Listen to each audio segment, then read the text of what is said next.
One of the most common ways in which a quantity can decay is exponentially. We can describe the process of decay using exponential functions. These functions are only approximations to the real world, but they can help us to understand it and make predictions about it. If you're watching this, then you're probably familiar with exponential functions or equations. I've covered these in more details in my other videos. Like growth, almost everything in our world decays, from the growth of organisms to their eventual death, from the growth of crystals to the decay of radioactive waste, from the growth of animal populations to the decay of radio signals, from the growth of economic output to the depletion of resources. This video is focused on exponential functions that are decreasing, which is called decay. I've covered growth in more detail in another video. An exponential function is a function with a power in which the variable appears as part of the index or exponent.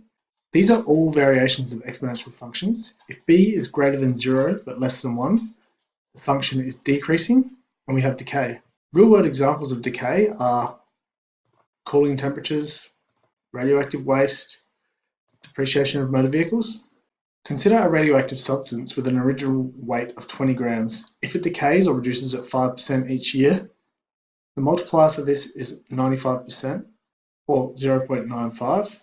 The weight after n years is W grams. At 0 years, the weight is 20 grams. This doesn't change. At 1 year, the weight will be 20 times 0.95, or 20 times 0.95 to the power of 1.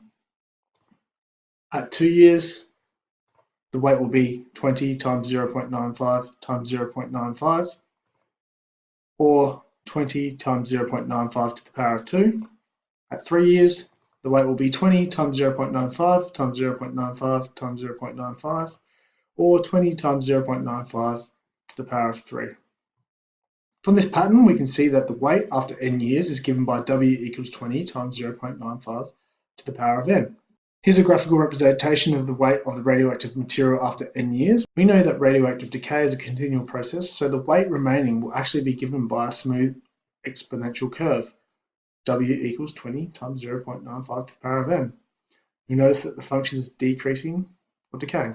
A motor vehicle purchase for $50,000 depreciates at 15% per annum.